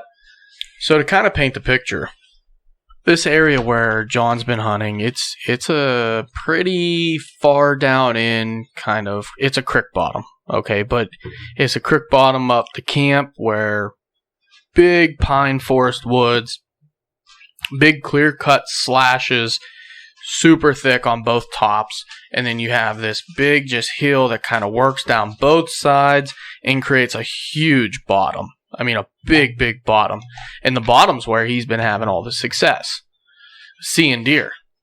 So the thought was Joe will come in on one end of the top, and he's going to work his way down the hill until he reaches the open bottom where you can actually see, because both hillsides are pretty much, I mean, your hillside's total slash. There's some slash on both hillsides, so we do have a chance of kicking a deer into that bottom. And if you walking in, and we'd kick it to each other. Right, that was kind of our idea. And then we just walk like open woods to each other, meet up. Yep. And then once we met up in the bottom. Well, we've done this with success year after year. We have. And so we did that. We met up in the bottom. So I'm thinking, all right, well, I've had a pretty crappy year. And had a pretty crappy year. I'll stand by the edge of this slash, and I'll walk that. And you walk down probably about 50 or so yards down from me, and we'll just walk this slash out towards McCoy. But we're creeping. To paint a picture for you, it's pretty much like sleet snowing. It's like loud sleet snow. So it's kind of hard to keep your scope right, on your rifle. So what I did is I cut the thumb off my glove to put shoes in. And so I put my glove over my scope to where my thumb hole was on my scope, and it was kind of shielding the top of it from shit getting in. Yeah. And I could see down my scope, like sniper style, So it was pretty cool. So I set that up, and we start taking a sneak. And I'm telling you what, it's, when you're sneaking gun hunting, what my oldest brother always taught me, take a step, every step, you have a new vision. Every step you take, you could see something new. So take a step, look around. Take a step, look around. And we were doing that, and I figured I got to get a little bit ahead of Johnny, all right? Because if there's a deer, which historically there's always a deer working the edge of that thicket, okay? So if there's a deer on the edge of that thicket, I want him to see me before he sees Johnny.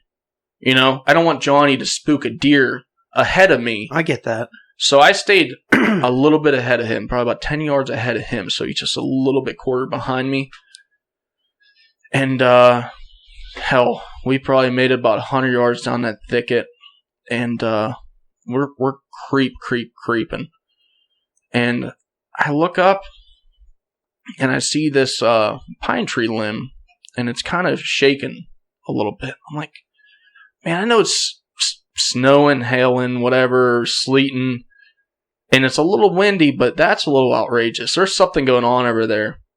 So I give it a second look, and I see some brown behind it, and I see a deer, and it looks like a little scrub, a little, fork or whatever, a little crappy buck, and I'm, all right, well, I got to give this a second look.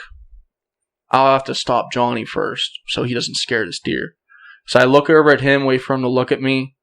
I throw up the stop sign, because when you're hunting like that, you got to have some type of hand signals to understand what's going on. I thought you had like one of those stop signs in your pocket, like the lady lets the kids cross the street. No, you just pulled one of them up. Shut up. I've even gotten crazy with the hand signals to the point of like doing Navy SEALs. like spike signals, doe signals, big buck signals, decent buck signals, like different with whichever fingers you're holding up, however you might do it.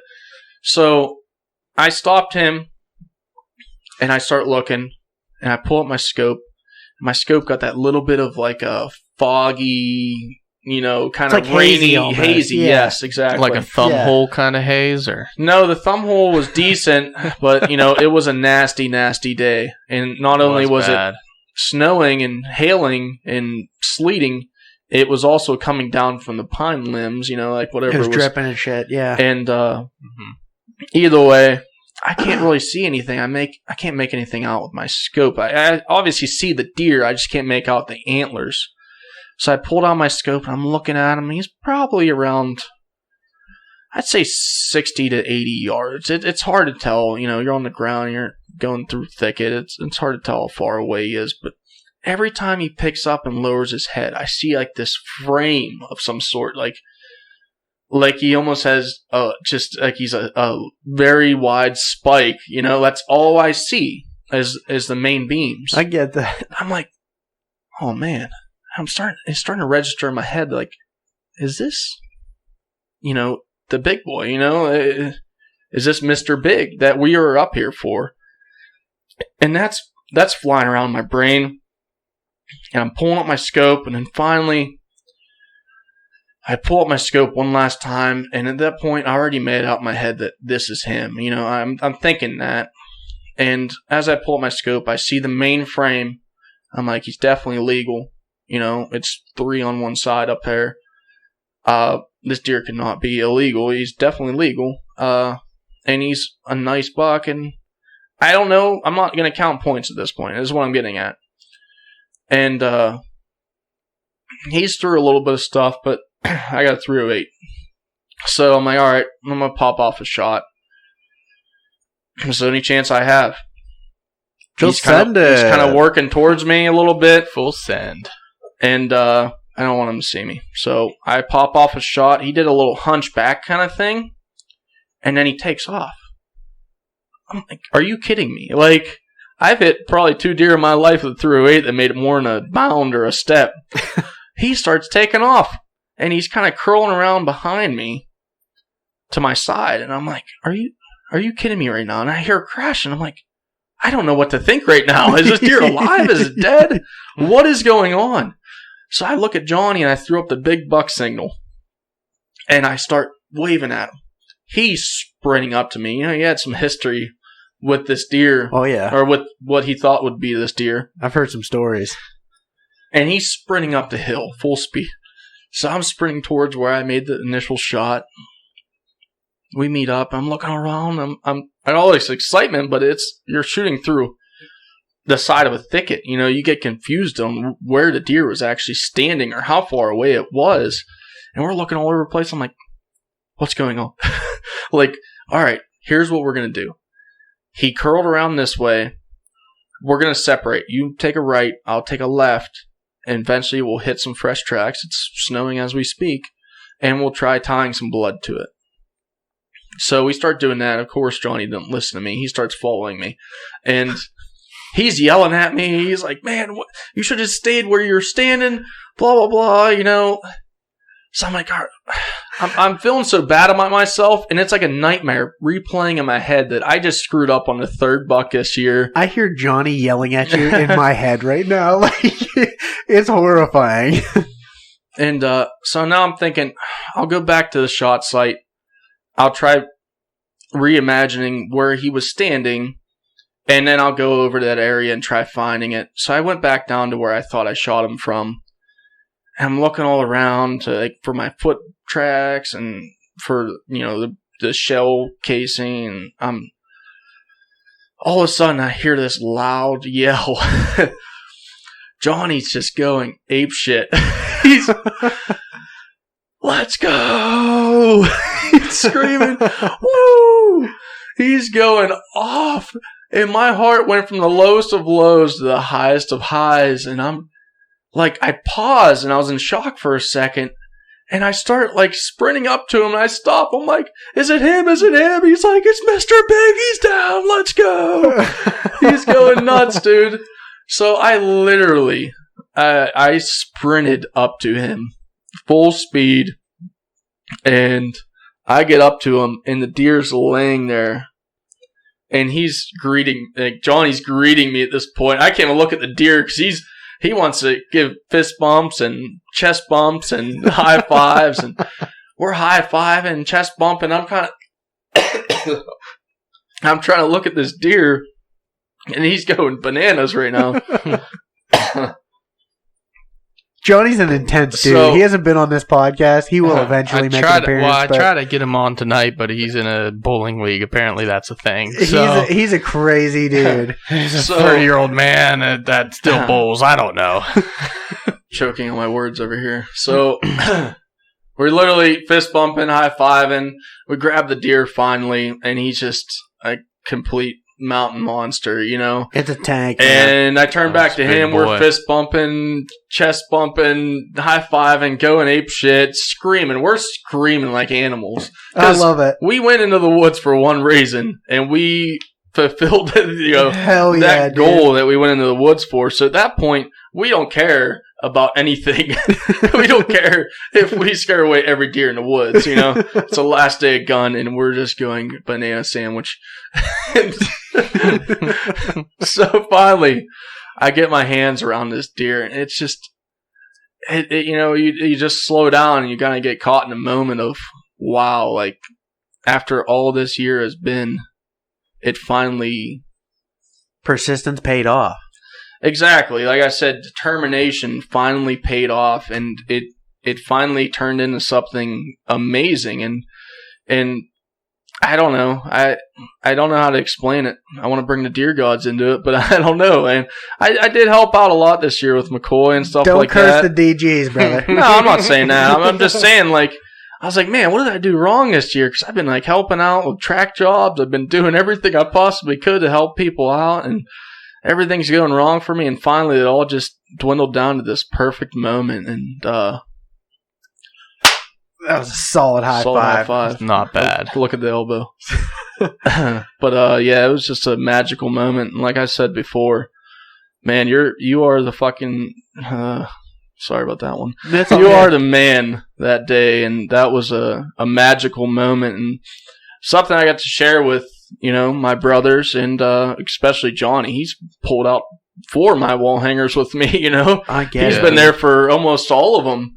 And yeah, it's a great moment, man. And it's an we walked out of there with a win, man. It's an exceptional feeling. And, like, dude, just congratulations to, like, your whole season in general. You got on 3 really good deer, which is, like, unheard of in our area. Yeah.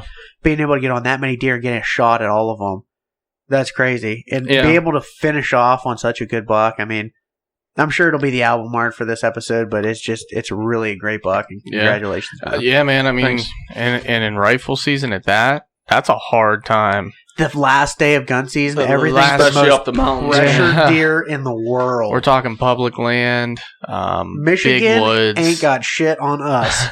I'm just saying. Everybody talks about how bad Michigan's pressure is. Pennsylvania's worse, I promise. And you know what makes that area even worse and harder for us in gun season is it gets hit so hard the weekend before rifle deer comes in because rifle bear's in for a weekend.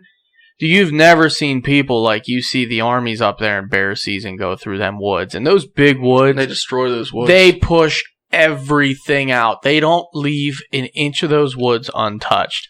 So to do it on an area that's been literally pounded for 3 weeks, and you find that buck in his vulnerable state in weather that was total shit, sideways weather, he's out there rubbing a tree on December whatever.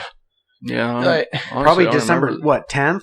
Probably close to December for some 10th. reason. I can look up the date, but still, we're talking, you know, late It's in the insane. year. Either way, it's freaking insane. You beat the odds Like, by tenfold. far. Tenfold. Yeah. Yeah. I That's could incredible. pull something away from every one of those deer stories this year that That's what you should was every one of them. I kind of just gathered together my information and let it out there and tried it out, and it almost worked out every single time. Like the buck that I hit, Big Jimmy, I tracked him all year. I looked for him all year, and finally I ended up finding him just out of fresh sign, which is sometimes the best thing 100%. You could possibly find is just fresh sign in the snow that was in this area. And on top of everything, it's just I definitely did something good to get onto those bucks. December 14th, around 3:00 p.m. was the first picture we got. That's crazy. Of him on the ground. Yeah, I shot him around 1:30. Yeah, it was bad reception down there. Sam and I are driving around. Like, we still haven't even hit the woods yet. Well, we did. We stopped a couple different places, but Sam had already shot 2 doe, I think, up to that point. Yeah. And, we're now back in the truck after he shot his second deer. We went back into the truck. We're going to go to the next spot, and we get a text or something like, Joe shot him or something like totally bland, bizarre. Like, just to leave it totally up. No pictures, no explanation. No, do you need help? Like, Sam and I, we have a deer cart. We're like, where are you guys at? Where do you want us to go? Because we knew where they were at, but we didn't know which of the 3 entrances would be best to go. So we went down what we call 2 Mile Trail. That's where Joe went in. I know where you're talking. And we start going back in, and the freaking beavers got the whole place flooded. Yeah. Dude, a beaver went in there. I killed a deer out of there in October, one of my does this year. It was fine. And it was fine. There was no sign of beaver. The whole thing was flooded.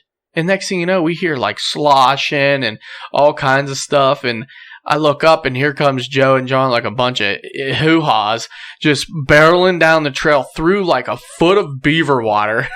Nobody cares. With this giant buck in their hands, and they're just pulling them, and Sam and I are like, holy shit, like, this is awesome. That's the best feeling that in was the the world. moment, and we were only probably 70 yards in, but it was like nobody at that point, I don't know if we had a picture even yet, like anything, nothing was going on, and finally we got to see them, and the pictures don't even do this deer justice. Listen, the pictures make that deer look big. I just know it's a big deer, especially for a mountain deer. Yeah. That's a but you didn't see it in person. Man. That's the thing. It's like when you see you haven't seen him in person. I haven't. And you get your hands around that just a mass on this deer. It just brings another...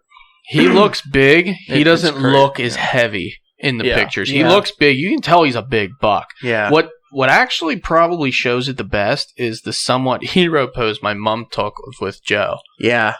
That shows you the real mass in that deer. Yeah. We scored. Doesn't matter for taking that. I mean, my elbows are in on that picture, but she took it so close to the deer. She just had her camera real that close. It was just. It looked like. But it's funny. It an actually. Elephant, but it's. You take a regular picture. I've even like reverse trophy posed myself. You put your body like equal, if not further ahead Steve of the deer. Steve Waskin did that this year, and it just looks like.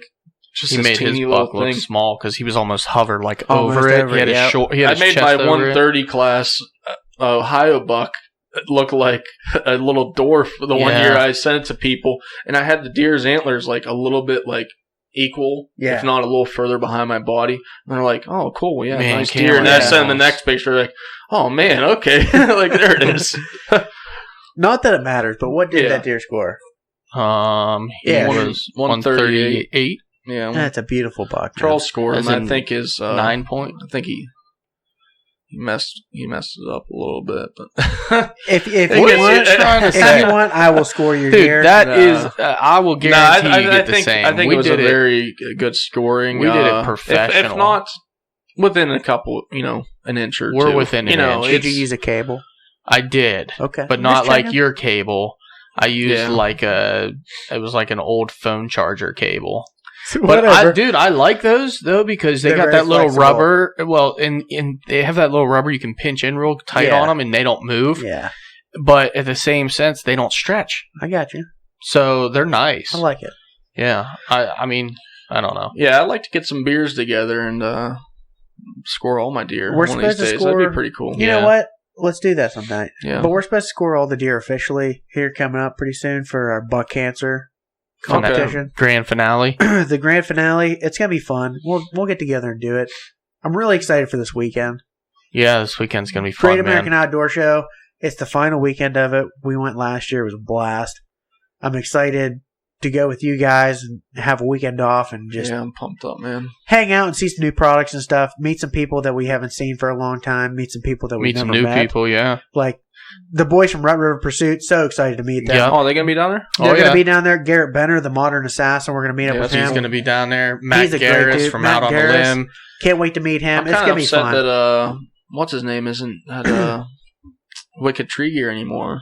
Yeah, Oh, Johnny John Mulligan, but he's Yeah. down there. He's gonna be down He'll there. be there. Yep. Yeah, he's a Yep, cool he'll be guy. there. He's gonna be hanging out at a different booth, but Johnny he'll be down Utah there. Creative. Yeah, but he's actually down there with another booth. He's gonna Yeah. be hanging out, but he He's a will good be dude. there. I'm excited to talk to Drew Walters. Always So excited to talk to him. now that we've had him on since Yeah. last year, He's a good guy. We'll have a good conversation with him. I mean, there's just Yeah, and we'll have a podcast up there too. yeah, we're gonna do a podcast following the show. We're gonna do an episode from our Airbnb that we got. What we experienced just like last year. It's going to Yep. be fun, guys. I mean, Oh, dude, it's it gonna is be a what it is. blast. man. Yeah. I'm very excited. You guys are going to be very jealous when I'm there tomorrow, just sending you all kinds of text messages, Listen. blowing you guys up. I Listen, wish you wouldn't be there. don't send me a thing. Don't send me anything. Because here's the thing. I have a surprise for you that you're going to absolutely love. And if you make me mad, I'm going to give it to Joe. All right, so I'll accept that. I'll accept a beer too. all right, here comes a beer. But it is what it is. But I'm excited about it. As always, a huge shout out to our sponsors. Yep. Williams Archery, who supported us from the beginning. Veteran Innovative Products, who supported us as our newest sponsor. Yeah, they're Phenomenal more broadheads. and they're more of a partnership. They're more I of a would call it exactly. because I don't. The reason I've been thinking about this, I don't want to call them a sponsorship because people may think we're promoting their product because they actually pay us. They don't. No, They've never paid us a dime ever. We support them and we partner with them. I believe in their product. because we're family. For the Yeah. family, man. We're the VIP family because we believe in their product. We've tested their product. We've seen good I killed 2 success deer through with their all of product this our year. everyone. Same goes for Williams Archery. They've worked on my bow for Yep. years. They've made arrows for me. Everything's always worked out when they've worked on Yeah. my bow. I mean, we're not really a sponsor heavy podcast, but Mhm. we use the people that we believe in, and Yeah, you know, exactly. maybe some more sponsors will come throughout the years. I mean, Yeah. who knows? We don't really pursue anybody, but right.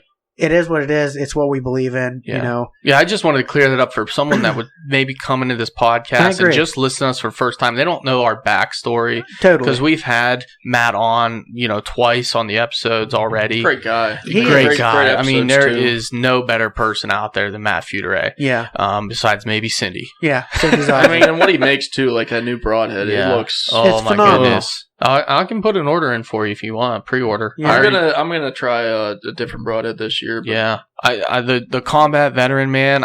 We have 3 pre-orders in already, and you, myself, and Sam. And I mean, I think once we start using them and everyone sees how just dirty they are, They're nasty. yeah, I'm kind of letting you do so dirty. the Field beginning work testing. on that. I get it. and, Field I get testing. it. I'm gonna try. Remember that broadhead I saw? I think we're at Walmart or somewhere like that. NAP makes it. Yeah, The 2-blade. it wasn't the kill zone, was it? Kill Zone. Yeah, the I'm Kill Zone. gonna try that out. It looks Well, pretty bad. If you're actually I'll gonna, send you a deal for it. I know. I was exactly just where gonna to say get if you're gonna buy it, I Not to just take saw, anything away from Matt or anything, but I'm Yeah. letting you do that. And if it. I get that. I see the results from you, I mean, I am a believer right now, Yep. but I just need to see one more season of kills to get on that bus and become part of the family. Absolutely. Honestly. Nothing against him, obviously. It's just everybody has their own thing. Yeah. Yeah. And I mean, I've and I been with know- NAP for a while. So, Yeah, and I know I've talked to Matt in the past about NAP because that's what we've always used, and he's actually a big fan of NAP as well. He's that's probably the He's one a truthful company guy.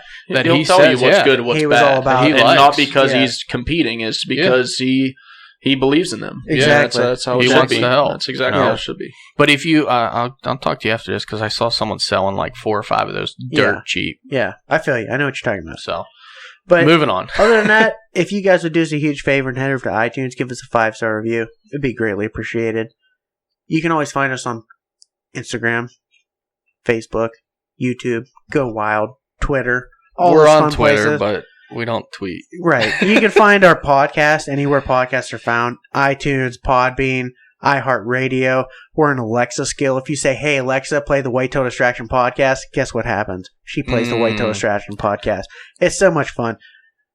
Please go support our podcast. We love you guys. You know, it is what it is. While we're talking about reviews, you want to talk about this? We have to give a shout out for a great review we got. I need to give a shout out to a phenomenal review that I got. We brought it up again on this episode. We were hunting public land, and some guy just got too close to us, and we had to zing him one. Shout out to username Real Hunter. Because he's definitely a real hunter. It sounds legit as hell. This is I love Real it. Hunter. I love it. The title of his review is Disgraceful Show. I'm gonna take this with a grain of salt, but you know what? I like the haters. It's good for me. Dude, honestly, I find it very funny. Before you read it, I kid you not, I was literally driving home one night listening to another podcast about like some of the bad reviews they've got on Archery Talk and different things, and I'm like, man, we haven't made it. We haven't got a hateful comment at all on a bad review yet. We have not made it. Oh, we got solid hateful review right here. Let me just tell you. It's And a then 1-star review on iTunes. Disgraceful Show. Let me just read this for you guys real quick because you're going to find it as funny as I do. I love it. Multiple times on their podcast, they would shoot at people hunting their area on public property. Our sport is on the decline. You get these DBs saying things like this, we don't need. Go away. It's my favorite review of all time. I love it. So if you're listening to us at this point, it's a long episode. It's been, a while. You've probably listened to us for a while. Yeah. I don't remember any time ever shooting at another person. Yeah. Or talking about shooting at another person. Maybe he's referring to the fly rod incident. Maybe he's a fly fisherman and he's a hater. No, because he's a real hunter. He's not real fly fisherman. Either way, I promise you, we're not shooting at people. If we said something in the past that offended somebody or upset somebody, I'm sorry, but it is what it is. We don't shoot at people on public property or on private property. We're not horrible human beings, but it is what it is. But other than that, we made it. We finally made it. We made it. I love you guys that listen. You guys are the best. Until next week. The distraction is real. Distraction's real. Let's go. The distraction's real, baby. Woo!